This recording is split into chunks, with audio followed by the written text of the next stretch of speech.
Francis Bacon decía que el conocimiento es poder, pero en agricultura hay una versión más precisa. El conocimiento sin criterio es simplemente información acumulada. Hoy en internet y en redes sociales encuentras videos en donde te dicen que midas el pH de tus bioinsumos, que controles la conductividad eléctrica, que revises la temperatura, que revises la savia. Y está bien. Medir es mejor que no medir. El problema es que medir sin saber qué significa ese número y no tienes en tu contexto específico el tipo de bioinsumo, el tipo de suelo, no es control de calidad, es simplemente repetición. Hoy te muestro realmente qué mide cada parámetro y qué tiene importancia o no en tu bioinsumo, porque medir puede ser tan peligroso como no medir nada. Comenzamos. Hay una tendencia muy marcada. Mide el pH, mide la conductividad eléctrica, mide la temperatura, mide la savia y está bien. Es mejor medir algo que no medir nada. Y de hecho, yo misma llevo más de 10 años impulsando el hecho de que se hagan mediciones con todos los agricultores con quienes hemos venido trabajando. Pero además de eso, el método científico tiene una particularidad y cuando es liderado por uno de sus defensores, hay una relevancia muy marcada en la observación y en las evidencias, se basa siempre en las evidencias. Esto siempre se defendió por Francis Bacon, donde él decía que el conocimiento es poder. Y mis insumos yo le daría una cierta perspectiva y es el hecho de que ese conocimiento sin tener criterio es solo información que no sabemos usar. Por eso hay un problema que cada vez más es mayor, es evidente.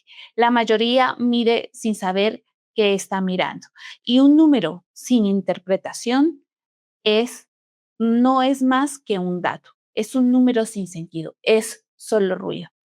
Bienvenidos a Agrobiota Podcast, un podcast en donde hablamos de agricultura, sostenibilidad, saberes ancestrales, microbiología, por supuesto, y un par de cosas más. Mi nombre es Paula Rojas, soy microbióloga industrial, productora agrícola, productora de bioinsumos y si estás aterrizando en el canal te doy la bienvenida para que juntos aprendamos, compartamos esta información y que podamos seguir aprendiendo del conocimiento de otras personas y esa inteligencia colectiva que nos une siempre en el sector agrícola. Y hoy te traigo un tema que ha sido relevante desde muchos puntos de vista y es el hecho de que me encuentro con muchísimos comentarios establecidos en todas partes, bien sea en las asesorías o en los talleres, y es el hecho de el problema de medir sin criterio.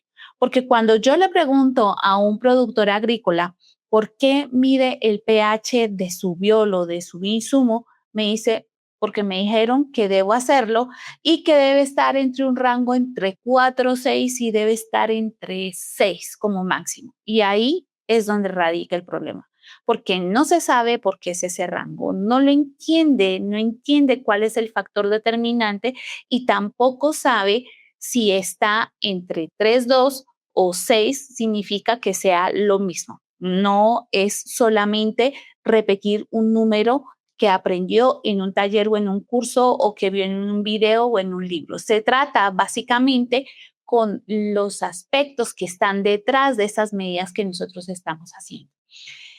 También el hecho de que la conductividad eléctrica sea un factor de cuántas partes por millón, cuántos microsiemens tiene, y con eso nos damos cuenta que las personas ya tienen en el tintero el hecho de estar midiendo y está bien. Muchos miden porque tienen el equipo, pero realmente no saben si esa conductividad eléctrica es alta o baja y qué pasa cuando es alta en su bioinsumo. ¿Qué es lo que le está indicando? Si es buena o mala para el cultivo cuando lo vaya a aplicar en el cultivo. No se trata solamente de medir, sino de proteger también el cultivo o el suelo o el proyecto en el que estamos trabajando, porque solo te da sensación de que estás haciendo las cosas bien. Y eso de sentirnos de que sí, claro, claro que sí, Paula, yo estoy midiendo y resulta que ese no es el punto. No se trata de solamente medir, sino de entender qué es lo que está detrás. Por eso, en el episodio de hoy quiero mostrarte cuáles son esos aspectos fundamentales y hoy vamos a hablar de tres parámetros que me parecen relevantes y que son los que en general están sonando en todas partes. Estoy hablándote del pH, de la temperatura y de la conductividad eléctrica para empezar. Así que vamos a ver qué es lo que dice y qué no dice cada una de estas variables y cómo nosotros podemos empezar a trabajarlas. Dentro de los muchos aspectos que nosotros podemos tener en cuenta cuando empezamos a trabajar con los bioinsumos es el hecho de pensar, ok, ¿para qué yo quiero medir lo que me están diciendo que debo medir? ¿O cuál es la razón? ¿Por qué un pH? Y vamos a empezar a analizar cada uno de estos parámetros. Y seguramente hay algunos de ustedes que ya tengan claridad de que el pH es el parámetro más medido y también es el más mal interpretado. Te dice si hay un nivel de acidez o de alcalinidad. ¿Qué significa esto? Que si está arriba o abajo, pero lo que significa depende básicamente del tipo de insumo que estás evaluando o del tipo del suelo o del tipo de proceso que tienes donde estás midiendo. Por eso, un concepto, y quiero que hablemos del concepto primero, el concepto básico de pH. Cuando nosotros hablamos de un concepto de pH, estamos hablando precisamente de esa concentración de iones de hidrógeno que están incluidos en una solución. El pH habitualmente se mide en solución. Igual, si tienes un producto o una materia prima o una sustancia que quieras medir, debes hacerla de alguna manera, debe tener humedad para que puedas medir el pH. Por eso medimos el pH en la savia, en el compost, hacemos una dilución, o también lo podemos hacer en los bioles o en los hidrolatos en el bioinsumo que estemos trabajando. ¿Qué es lo que pasa con el pH? Es una escala que va de 0 a 14, donde 7 es neutro, es decir, está en la mitad, y lo que nos dice es que por debajo de 7 es ácido y por encima de 7 hasta 14 es alcalino o básico. Lo que muchos no saben es que el pH, o por lo menos no tienen claridad de este concepto, y es que el pH es una escala logarítmica, no es lineal, es decir, que no es de una unidad en una unidad. ¿Qué quiere decir esto? Que cuando estamos hablando de pH, si nosotros decimos que hay un pH de 5, no es que sea un poco más ácido que un pH 6. Lo que nos está diciendo es que es 10 veces más ácido que el pH 5. Y un pH 4 es 100 veces más ácido que ese pH 6. Ese detalle cambia completamente lo que nosotros podemos interpretar cuando medimos y cuando vemos esas diferencias en escala. Por eso, cuando tú estás trabajando en corregir el pH en tus bioles, en tus insumos, en tus procesos o en el suelo mismo, te cuesta horrores si no entiendes por qué puede cambiar de un nivel a otro, pero cambiar de un número a otro ya se siente un poco más difícil. Tienes que agregar más solución, no tienes que agregar un montón de cosas más para que ese número que antes cambiaba muy rápidamente se va a demorar ahora, entre más arriba, pues se va a demorar más. Esa es la razón, porque es logarítmico, no es lineal. Ahora hablemos de un ejemplo.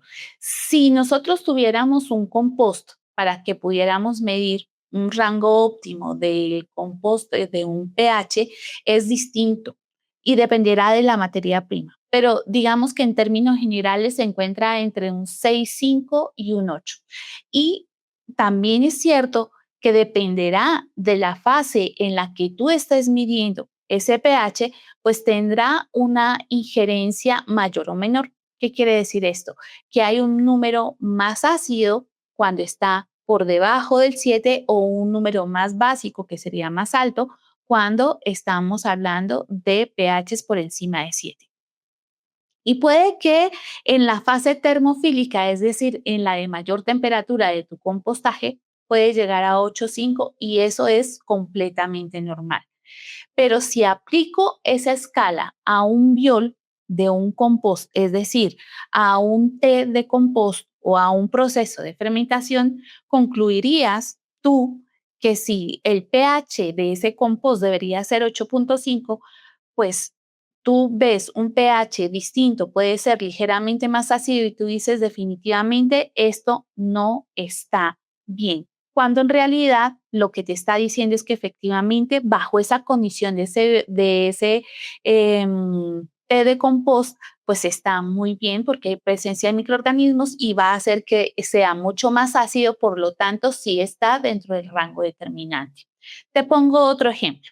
Si nosotros trabajamos, por ejemplo, con bioles, que es otro de los insumos que estamos desarrollando, y si todavía no tienes claridad de qué es un biol, la semana pasada, el episodio pasado, te estuve hablando de qué es un biol y cuáles son las características fundamentales de esos bioles y qué deberíamos tener en cuenta y el ejemplo de productores que han venido trabajando y por qué no tenían resultados. Así que te lo recomiendo para que lo tengas en cuenta. Pero volviendo al tema, si estamos hablando de un biol que vamos a tomar en un líquido de una fermentación, esos pHs generalmente oscilan entre 3.5 y 6.5. Así que este rango de pH me va a indicar que ese biol o esa fermentación está activa. Generalmente por debajo de 3.5, básicamente estamos en la zona de riesgo. ¿Por qué? Porque puedes que en ese pH, si tú estás dependiendo de una fermentación, la microbiología que está allí y que va a hacer ese proceso de fermentación se vea inhibida. Y esto no es lo que queremos.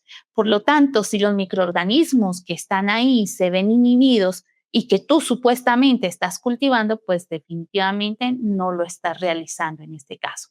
Y si, por ejemplo, en ese mismo biol tienes un pH por encima de 7, tú dirías, no está fermentando, hay un problema en el proceso o hay una contaminación ambiental que se vive en el proceso o en una contaminación por la materia prima que me está desviando ese proceso fermentativo, sino que va a tomar otra ruta metabólica. Por lo tanto, esa microbiología que debería haberse desarrollado en ese rango de acidez, ahora hay un pH que está básico, es decir, por encima de 7 y se está generando otro proceso completamente distinto. Para eso nos sirve medir el pH.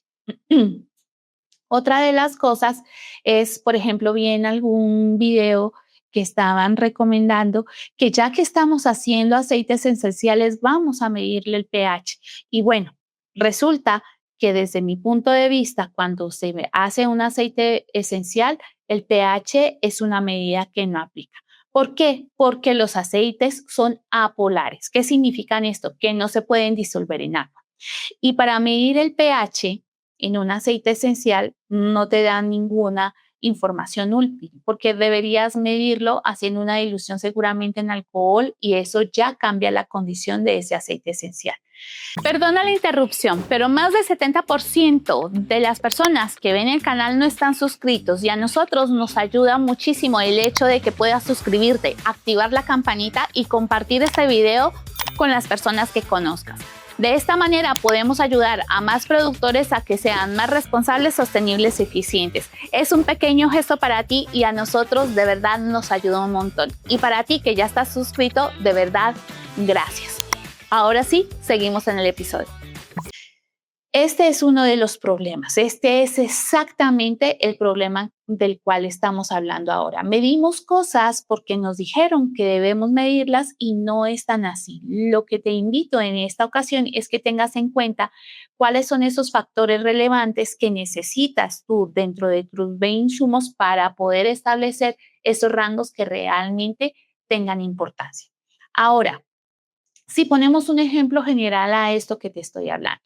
Imagina que tienes un biol que en fermentación tiene un pH de 3.8 y alguien te dice que está bien, como hicieron en el video anterior que les comentaba. No, no, está muy bien porque a ese pH resulta que debe ser ácido porque ahí es donde vas a hacer que esas rocas, de esas harinas de roca que estás trabajando en ese biol realmente se activen y se puedan degradar o liberar esos nutrientes. Pero El pH de 3.8 afecta directamente a muchos microorganismos. Es decir, si hablamos de un género específico, las bacterias acidolácticas como el lactobacillus generalmente empiezan a estresarse porque su rango óptimo de desarrollo está entre 4.5 y 6.5. Así que el hecho de que te digan a ti que una quelatación, si estás trabajando con quelatos, por ejemplo, de un mineral y deberías alcanzar un pH muy ácido, entonces no estás alcanzando esos valores. Y si ese mismo número, por ejemplo, de 3.8 que nos dicen que nos recomiendan para ese biol, lo estuviéramos trabajando en suelo, ya nos está diciendo una razón importante que todo productor agrícola sabe, y es que un suelo que tiene un pH demasiado ácido hace que se eleve la presencia o la disponibilidad del aluminio que está allí en el suelo y del manganeso. Por lo tanto, este suelo, esta condición es tóxica para las raíces de la planta y no va a ser eficiente esta planta en la toma de nutrientes porque efectivamente está siendo establecida dentro de un estrés. Así que fíjate bien, son los mismos números que es el 3.8 en un biol y en un suelo. Y resulta que tienen completamente distinto el criterio con el cual yo puedo trabajar. Debemos tener en cuenta que la interpretación es completamente distinta. Por lo tanto, tener el criterio en estos casos es fundamental y esta es la invitación a la que hago este llamado en este episodio. Ahora, si hablamos de otro de los parámetros que te dije que te iba a comentar el día de hoy y es el parámetro de la temperatura. Y es el parámetro, desde mi punto de vista, más subestimado, porque resulta que la temperatura es un factor crítico en la mayoría de los bioinsumos, por no decir que otros, pero es el que significa que varía completamente entre un proceso y otro. Vamos a ver de qué estamos hablando. La temperatura lo que nos va a decir es que si está más caliente o más frío. Esto no necesito explicarlo de muchas formas. Pero si hablamos de distintos bioinsumos, si habláramos, por ejemplo, de un lombricompost, una temperatura crítica para la supervivencia de las lombrices, estoy hablando de la roja californiana, es que no debe ser superior a los 35 grados. ¿Por qué? Porque si no, esas lombricitas se estresan. De por sí ellas se estresan con todo, son bastante susceptibles por humedad, por temperatura, por acidez, porque la comida genera mucha acidez o porque todo lo contrario sube la temperatura. Así que no es un parámetro realmente del sistema, sino es un parámetro de bienestar de ese sistema, de ese ecosistema donde están las lombrices para que vayan a alcanzar su desarrollo óptimo. Si habláramos, por ejemplo, en otro caso, en el compost, que es muy similar a la vermicomposta o a la lombricomposta, pero no es lo mismo. Es el parámetro más importante. De esto hablamos con el doctor Federico Laich en un episodio, en 2 episodios que hemos hablado del compost, así que les vamos a dejar por acá el link para quienes no lo han visto. Fíjense, es supremamente importante. ¿Por qué? Porque hablamos de la importancia de la fase termófila en un compostaje. ¿Qué quiere decir esto? Que ese material que se está compostando debe alcanzar una temperatura que oscila entre los 55 y 65 grados para higienizar esa materia prima en primera instancia. ¿Qué significa higienizar? Para que no haya presencia de organismos que vayan a ser patógenos en el futuro, bien sea para los animales, para el suelo, para nosotros. Ya lo vimos y hay organismos que son mucho más susceptibles como el tricoderma que por encima de los 35 grados ya empieza a reducirse importantemente su presencia dentro de este proceso de compostaje.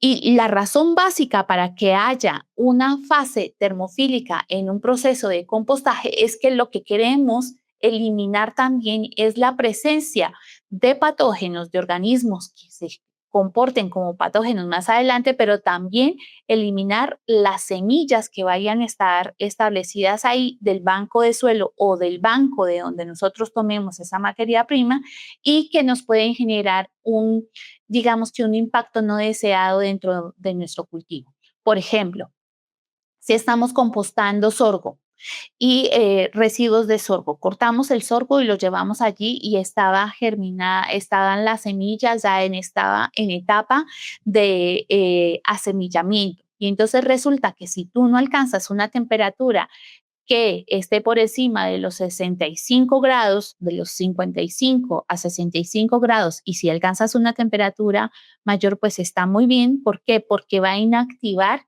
esa semilla que si tú la llevas a campo en un suelo, pues y no está balanceado con otras plantas que están allí, lo que va a pasar es que va a colonizar muy rápidamente ese sorgo y se va a convertir más que en una bendición utilizada como mulching o como planta arbense acompañante, como un cultivo de servicio, se va a convertir en un problema si no estás atento a estas condiciones.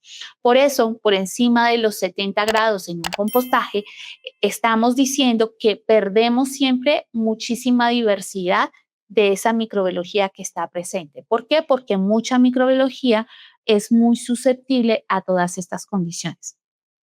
Y si tu compost no alcanza esa fase termofílica, es decir, que está entre los 40 y 50 grados, no alcanza todavía a llegar a los 55 grados, pues no está higienizado. Es así de simple, porque hay organismos que generan estructuras de resistencia. Esto lo explicamos con muchísimo detalle en el episodio anterior. Y entonces lo que vas a llevar seguramente es la presencia de esos organismos a donde vayas a llevar ese compost después. Así que por eso es tan relevante. Ahora, si habláramos de una fermentación líquida, llámese un purín, llámese un biol, llámese un extracto, aquí sí que es una condición relevante la temperatura, porque es una condición relevante para el proceso, no para el producto terminado, como es el caso, por ejemplo, del compostaje, que debemos tener una temperatura, la misma temperatura ambiente. Si la temperatura está todavía por encima de la temperatura ambiente, el compost todavía está en fase termofílica y debe madurarse más tiempo. En cambio, cuando estamos hablando de un biol, de un extracto, de un purín, deberíamos tener en cuenta que esa temperatura, esas distintas fases de temperatura están relacionadas específicamente con el proceso. No es lo mismo una infusión, por ejemplo, cuando trabajamos con plantas medicinales o cuando trabajamos también para hacer macerados. No es lo mismo que tengamos que hacer una decocción a una infusión. Aquí la diferencia está en que yo le echo a una planta o a una semilla o a una flor o a una raíz el agua hervida para que libere esas sustancias, pero hay plantas que son mucho más gruesas y que esas sustancias que yo voy a tener ahí para que se volatilice esa sustancia o esa molécula que quiero liberar, pues necesita una temperatura específica. Así que fíjate que la relevancia de la temperatura en este caso está dada dentro del proceso, de cómo trabajo yo la temperatura en el proceso. Por ejemplo, entre 20 y 35 grados, si hablamos de microbiología, los microorganismos mesófilos, que son los que se adaptan a este rango de temperatura, van a estar ok, van a trabajar muy bien. Pero por encima de los 40 grados ya empezamos a ver que esta temperatura va a determinar el hecho de la presencia de unos microorganismos que van a estar aquí y que van a establecer hasta qué ruta va a tomar ese proceso. Y estoy hablando específicamente de una fermentación. Entonces, no es lo mismo tener unas bacterias que soportan una temperatura más alta que unas levaduras que son mucho más susceptibles por ser hongos. Y esto lo que va a llamar la atención es que debemos tener en cuenta que debemos controlarla durante el proceso de fermentación. Entonces, si te das cuenta, aquí está la temperatura en el proceso, no para almacenamiento, no para ver cómo se está comportando, sino hace parte fundamental del proceso. Y debemos controlarla durante las distintas fases de trabajo de esa fermentación. Ahora, no vas a medir la temperatura de un biol terminado en el tanque de almacenamiento como un indicador de calidad, porque allí lo que necesitas es realmente controlarla durante el proceso de fermentación. Eso es medir durante el proceso. Si se te sube la temperatura en la etapa de anaquel o de almacenamiento, te está diciendo que el proceso aún no estaba terminado y que hay microbiología activa allí y que seguramente puede ser que o aceleraste muchísimo el proceso o se te contaminó porque la temperatura está elevada. Así que son factores que debes entender claramente. Y si hablamos otra vez para retomar el ejemplo de los aceites esenciales, estaríamos diciendo que la temperatura es absolutamente importante durante el proceso de extracción de ese aceite esencial. Y el almacenamiento determina que ese proceso, cuando ya el producto está terminado, si la temperatura se eleva, pues esos compuestos volátiles van a perder su actividad biológica. Por eso no es un parámetro en aceites esenciales de control de calidad, sino es una condición de proceso y de conservación. Fíjense que dependiendo del insumo y dependiendo del parámetro, yo tengo en cuenta las condiciones y necesito tener el criterio suficiente para saber qué es lo que estoy haciendo. Ahora, hablemos del tercer parámetro del cual les estuve hablando al inicio del episodio. Tiene que ver con la conductividad eléctrica y aquí vamos a ver lo que se mide realmente y lo que confunde continuamente el proceso. Y es que resulta que la conductividad eléctrica lo que mide realmente es la concentración de sales o de iones disueltos en tu producto, bien sea sólido o líquido. Generalmente debes hacer una dilución para poder medir la conductividad eléctrica. Es útil, pero tiene una trampa. Y esa trampa es grande. ¿Por qué? Porque la conductividad eléctrica alta no siempre es buena. No siempre te está diciendo que es una buena característica para establecerla ya. Por ejemplo, si nosotros empezamos a hablar del concepto de qué significa conductividad eléctrica, cuando nosotros hablamos de esa conductividad eléctrica, estamos diciendo, como les decía anteriormente, que se miden todos esos parámetros de la solución frente a la conducción de electricidad. ¿Y cómo pasa eso? Es esa capacidad que tiene esa solución porque hay unos iones disueltos, unas sales minerales o nutrientes o compuestos orgánicos que están cargados y lo que te va a decir es esa capacidad para conducir electricidad. Por eso se llama esta conductividad eléctrica, porque va a conducir esa electricidad. ¿Cómo se mide? Por microsiemens o milisiemens y está determinada por centímetro cuadrado. Esto es lo que vas a encontrar en los equipos de medición cuando te están hablando de conductividad eléctrica. Y es lo que encontramos cuando hacemos, por ejemplo, las soluciones nutritivas para muchos cultivos. Todos quienes han trabajado con sistemas de riego o con hidroponía o con el tema de fertilización, pues tienen en cuenta esa conductividad eléctrica porque es fundamental. ¿Y qué es lo que muchos no saben acerca de la conductividad eléctrica?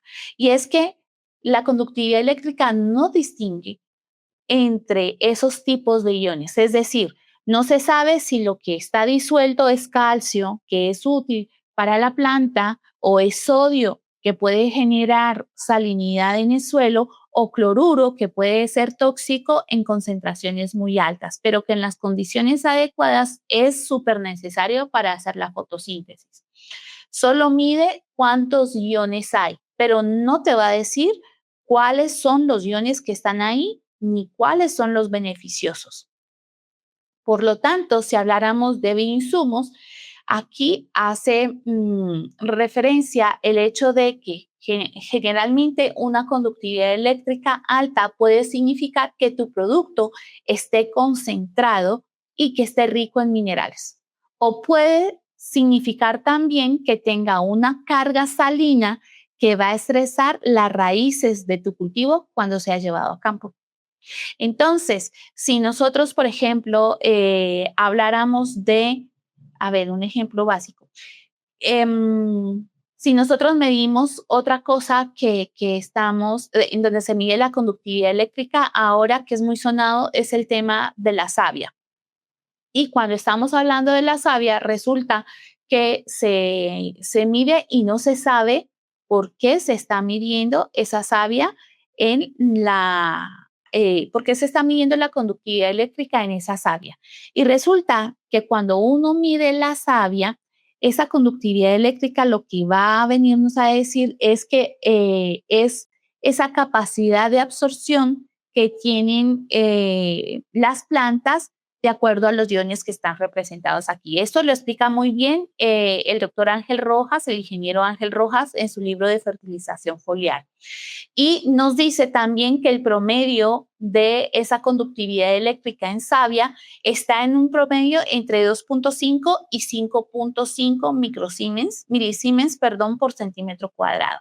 Pero eso dependerá del cultivo, dependerá si es limitante o si es tóxico, el tipo de cultivo, cómo esté trabajado, la fase de desarrollo, qué fue lo que hiciste anteriormente. Entonces, cuando tú no sabes cuál es el tipo de ion, cuando mides esa conductividad eléctrica y el número lo que te está diciendo es que está alta o está baja, este número no es suficiente para tomar una decisión. Por eso, lo que suelo decirles es que tengan en cuenta cómo establecer y cómo trabajar en muchos de los casos con las distintas variables y las puedan integrar y puedan hacer una relación entre todo lo que están midiendo y evaluando porque es lo que va a tener mayor relevancia. Ahora, volviendo al tema, por ejemplo, de qué hacemos con cómo se mide ahora en los bioinsumos. Retomemos el ejemplo de los aceites esenciales. Esto pasa igual que con el pH. No tiene relevancia esta medida en un aceite esencial porque es apolar. Entonces, aquí realmente medir la conductividad eléctrica en un aceite esencial no tiene una mayor relevancia. En un biol, al contrario, lo que vamos a ver es que hablemos de un biol o de un fertilizante líquido, digamos que de una fermentación, que lo digo como fertilizante líquido porque es así como muchas personas lo conocen, pero realmente un biol no es un fertilizante, es una solución fermentada que te va a liberar nutrientes. Ahora, si hablamos de fertilizante como tal, estamos hablando de fertilizantes líquidos que eso sí se les mide la conductividad eléctrica en una solución. Entonces, yo creo que por eso esa es la razón por la cual pensamos que un biol es un fertilizante y no lo es. Un fertilizante, como les digo, es algo de síntesis química donde tú conoces específicamente la concentración y tiene que ver con un proceso químico para liberar ese mineral o ese nutriente que vas a llevarle a la planta. Pero un biol es algo muchísimo más complejo. Es una fermentación donde tienes sustancias que son estimulantes, que tienen un peso molecular muchísimo más cargado y por eso es que las sustancias húmicas y fúrbicas tienen esa característica de ser muchísimo más pesadas y aquí es donde tiene esa relevancia de cuándo es alto y cuándo es bajo. Por eso es que la idea de que se mida en un biol es que te va a dar un bosquejo general de si hay una carga mineral disuelta, pero no distingue entre nutrientes disponibles para la planta o sales que pueden estresar esa misma planta o ese cultivo a donde los vayas a trabajar. Un biol con una conductividad eléctrica muy alta, aplicado sin una dilución, puede generar fitotoxicidad en tu planta y en tu cultivo. Puede quemar las raíces de tu cultivo o hacer lo que tú estabas pensando que va a nutrir tu planta, todo lo contrario. Lo que va a hacer es estresar la planta y quemar las raíces y por lo tanto vas a tener un problema muchísimo más grande. Si hablamos, por ejemplo, de la medida de esa conductividad eléctrica en un compost maduro, estaríamos hablando que esa concentración óptima estaría desarrollándose más o menos entre 1 y 4 milisiemens por centímetro. Pero por encima de 4 hay un riesgo de fitotoxicidad, especialmente en cultivos sensibles. Por eso, por ejemplo, como cultivos sensibles como las lechugas o como las fresas, porque son muy susceptibles a esa carga. Va a generar una toxicidad en estas plantas. Por eso utilizamos, si ustedes se dan cuenta, en muchas condiciones cuando queremos ver la toxicidad de un elemento, utilizamos plantas que son susceptibles como la lechuga o como el rabanito, porque crecen muy rápido y además se desarrollan muy rápido y además son muy susceptibles. Por eso es que utilizamos estas plantas. Y para quienes sembramos hortalizas, pues es relevante, y estos frutales que son susceptibles, pues es importante tener en cuenta que no es lo mismo una conductividad eléctrica de un compost maduro o que yo deba tener una dilución. Si hablamos, por ejemplo, de purines o de extractos líquidos, estaríamos diciendo que esta conductividad eléctrica es útil para poder pensar cuál es la dilución correcta antes de llevarla a nuestro cultivo o de aplicarla al suelo o al proceso que estemos trabajando. Por eso es que muchos purines se usan siempre en dilución, precisamente porque lo que buscamos es bajar esa conductividad eléctrica a rangos que siempre sean seguros. Si tuviera que decirte un ejemplo en donde podamos ver esto, por ejemplo, hablando de purines, si tenemos un purín de ortiga, entonces nosotros sabemos que es un macerado que se hace por medio de la ortiga y que generalmente este purín de ortiga tiene una conductividad eléctrica de 6 milisiemens por centímetro. Y esto es alto. ¿Eso es bueno o malo? La respuesta aquí es depende. Puede ser, sí, que si tú lo vas a utilizar directamente en el suelo o en el sustrato de un cultivo de fresa, estamos diciendo que sí, efectivamente estamos en problemas. ¿Por qué? Porque el cultivo de fresa es muy susceptible, como les decía hace un segundo, a esa salinidad. Y lo que generalmente vas a provocar en tu cultivo al utilizar un purín con una conductividad eléctrica de 6 milisiemens, perdón, en el cultivo de fresa y que no está diluido, pues simplemente es que vas a generar un choque o un estrés salino en tu cultivo. Pero si, por el contrario, lo que haces con ese mismo purín de ortiga es hacer una dilución y lo reduces 1 en 10, es decir, haces una dilución, pones una parte de ese biolo, de ese purín, tomas una parte de ese purín y lo pones en 10 partes de agua, entonces en esa dilución lo que va a pasar es que esa conductividad eléctrica va a ser baja. ¿Por qué? Porque la redujiste a 0,6 milisiemens por centímetro, que ya estás dentro de un rango seguro hablando específicamente de fresas. Entonces, mira la diferencia de hacer esa medida y de tener esa capacidad analítica con criterio. Lo que pasa es que el equipo te dio un número, pero tu criterio técnico es el que te dice qué hacer con ese número que estás teniendo allí. Por eso es que es absolutamente relevante el hecho de no solamente medir por medir, o que ya porque entramos en la moda y como has escuchado a Paula todo el tiempo, martille que martille con el tema de calidad y que hay que medir y que hay que evaluar, pues resulta que no se trata de medir y de comprar equipos y de medir, y sí, pero ¿qué hago con esa información? Se trata del criterio que hay detrás para poder tomar esas decisiones. Vamos a hablar de algunos parámetros que nadie menciona. Y son esos parámetros que dentro de estos aspectos que estuvimos hablando con relación a algunos de los bioinsumos, pues que están además de la temperatura, del pH y de la conductividad eléctrica, que juntos no pueden darte. ¿A qué me refiero? Por ejemplo, las características sensoriales. El hecho de tener nuestro equipo y tener el puñómetro, por ejemplo, el olfatímetro, el ojímetro, el audímetro, ya saben que no recomiendo que ustedes prueben los insumos porque hay personas que son susceptibles y pueden tener un problema gastrointestinal. No lo recomiendo. La verdad es que desde mi punto de vista, de acuerdo a la salud pública que venimos presentando y a los susceptibles y a la disbiosis que tenemos todo, no me parece prudente que andes probando los bioles, los bioinsumos, los microorganismos de montaña, todo lo que sea, comértelos o probarlos no me parece que sea una buena idea. Solamente hago la salvedad. Entonces, si tienes esas características sensoriales que también puedes utilizar, pues esas características son el olor, la textura, el color.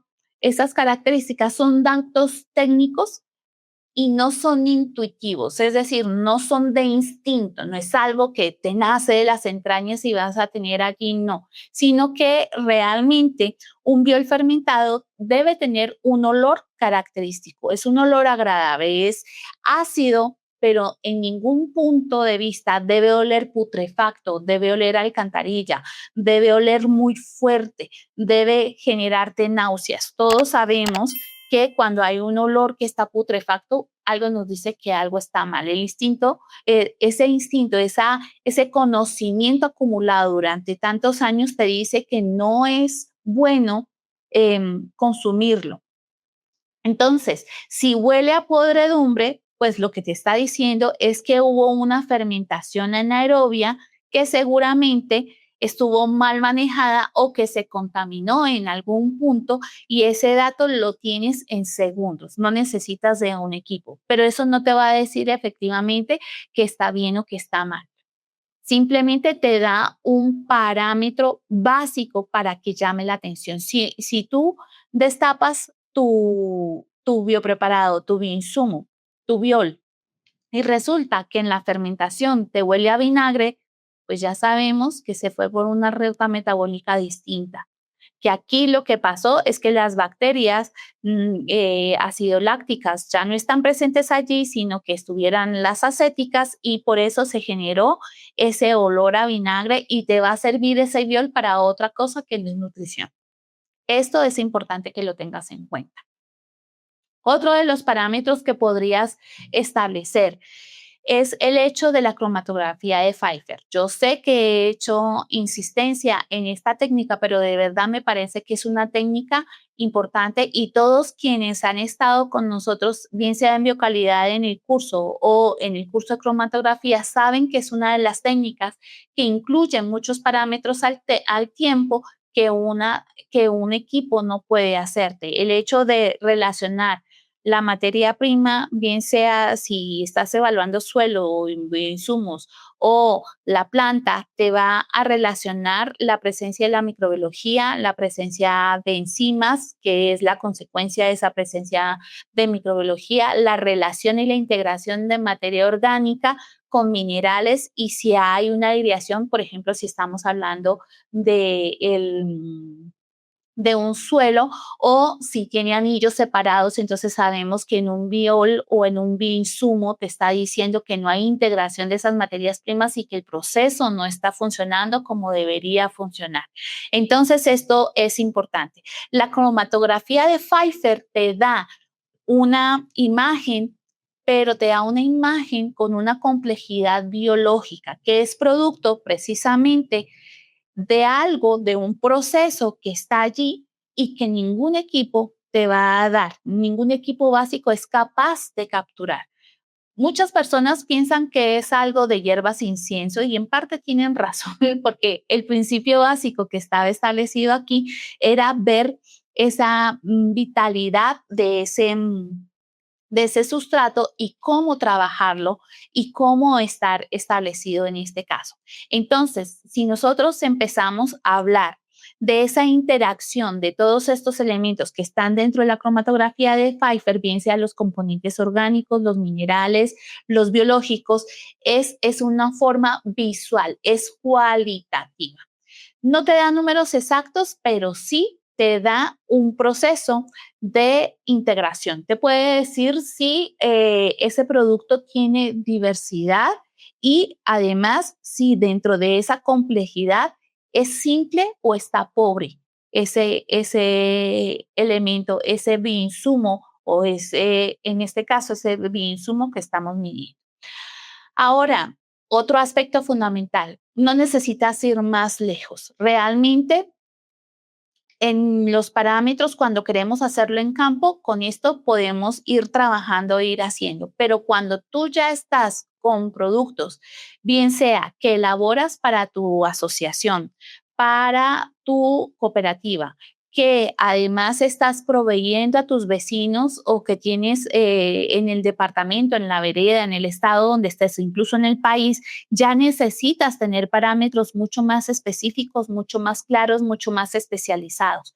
¿Qué significa esto? Que ya aquí necesitas estos análisis que son mucho más complejos y que necesitan el equipo de laboratorio, por ejemplo, necesitan un microscopio como el que tengo atrás o como un estereoscopio que es este que está aquí atrás, o también vas a necesitar el reconteo de placas o vas a hacer una cosa importante. ¿Para qué necesitarías?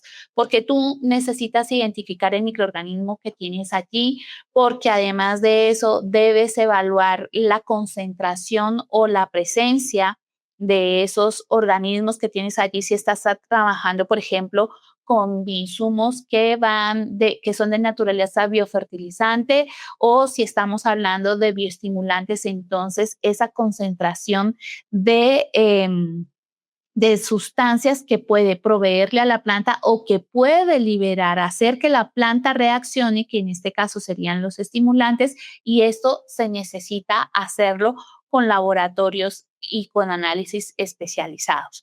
Es un territorio de análisis especializados. Así que, ¿qué análisis debes pedir? De acuerdo al objetivo que tiene ese bioinsumo y el cultivo al que va dirigido, porque no es lo mismo un cultivo transitorio como una lechuga a un cultivo perenne como palma de aceite, como un coco, como un cacao que pueden durar 25, 30, 40 años produciendo. Así que esto es relevante. Así que si estuviéramos y si quiero empezar aquí, aterrizar este episodio y empezar a decirte qué deberías tener en cuenta, cómo poder trabajarlo, entonces te diría, mm, ¿qué medir? ¿Qué medir? La respuesta correcta no está en la lista de parámetros. La pregunta que quiero que vayas pensando y que establezcas como criterio básico es el hecho de qué tipo de bioinsumo es el que tú estás produciendo y qué quieres saber de ese bioinsumo. ¿Qué es lo que quieres realmente saber de ese insumo? Porque medir el pH en un aceite esencial no te dice absolutamente nada. Lo puedes estar midiendo, pero no te dice nada, porque aplicar esa escala de pH a un biol o a un compost te lleva a conclusiones equivocadas si vas a comparar ese biol y ese pH o ese té de compost y ese compost. Si los vas a comparar, te va a dar una conclusión equivocada, porque si habláramos de este pH, no es lo mismo, lo estuvimos hablando en los ejemplos que te estuve diciendo. Y si hablamos, por ejemplo, de la conductividad eléctrica alta, puede ser una señal, bien sea de riqueza mineral o una señal de que puede existir, puede generar, puede tener el potencial de generar una fitotoxicidad en tu planta porque definitivamente hay una concentración de sales muy elevadas y dependiendo del cultivo y de la dilución va a afectar o no tu planta. Por eso, este factor me parece relevante y que me llama muchísimo la atención. Si ustedes se dan cuenta en los comentarios que me dejan aquí, que los leo absolutamente todos y procuro dar respuesta a los mensajes, este episodio nació precisamente por eso, porque no se trata de, sí, lo que necesitas es tener un pH supremamente ácido para que se diluyan las harinas de roca y con medir solamente las partes por millón tú ya tienes arreglado todo. No. Desde mi punto de vista, lo que te quiero hacer ver es que el hecho de saber que debes medir es una parte de ese proceso, que está bien que puedas medir, pero que tengas el criterio suficiente para saber qué mides y cuál es la condición que quieres trabajar en este caso. En los próximos episodios lo que vamos a ver es entrar en detalle en algunos otros bioinsumos y en otros parámetros que son críticos para los bioinsumos y cómo podemos trabajar. Así que si tú quieres ir construyendo este criterio, ahora escríbeme parámetros en los comentarios y te comparto el acceso a nuestra comunidad de bioproductores de calidad, donde estamos trabajando continuamente, donde te comunicamos cuando publicamos contenido, donde estamos publicando las charlas que hacemos, por ejemplo, que son solamente para la comunidad, cuando me invitan a dictar charlas, y puedo transmitirlas. Allí volcamos la información, así que ese link también va a estar incluido en la descripción. La invitación debes tenerla en cuenta si quieres seguir aprendiendo con nosotros, si quieres seguir haciendo parte de este proceso, de esta comunidad de productores agrícolas que están pensando en una transición de una agricultura, digamos que normal, a una agricultura responsable, sostenible y eficiente, pero sobre todo consciente. Es el motor que nos impulsa. Debemos ser agricultores responsables y esto es lo que queremos alcanzar. No olvides suscribirte aquí abajo, activar la campanita. Es un gesto que es sumamente fácil y este contenido lo hacemos con muchísimo gusto, con muchísimo cariño. Nos sentamos a trabajar, por eso ustedes ven que tengo por aquí mis notas y que no quiero dejarme nada en el tintero que sea relevante para todos ustedes. Así que compartan este contenido, déjenos sus comentarios, sus preguntas. Esto lo que hace es motivar episodios como estos para aclarar lo que vamos haciendo y dentro de poco seguimos preparándonos para el lanzamiento de Biocalidad que lo vamos a hacer en agosto. Y si estás interesado, no olvides que acá te dejo el link y te voy a dejar por ahí el regalito de el análisis de la información del proyecto de café que se hizo en Perú. Así que vas a encontrar muchísimas herramientas que puedes trabajar aquí. Ahora sí, queridos, sin más diluciones y sin más dilaciones, sin más dilaciones y sin más demora, les agradezco muchísimo a todos quienes ya están suscritos a nuestro canal y también agradecerles a todos y cada uno de ustedes la atención que nos prestaron en esta oportunidad. Y como cierro el episodio siempre con esta oración o hechizo, como me gusta decirles, que la luz del sol ilumine su camino, que la fuerza de las estrellas esté con cada uno de ustedes y que la abundancia de la vida y de la naturaleza acompañen siempre su caminar. Nos vemos en el siguiente episodio. Bye. Agrobiota Podcast. Un podcast que construye una comunidad que explora el universo agrícola desde microorganismos y sabores ancestrales hasta estrategias de negocios sostenibles.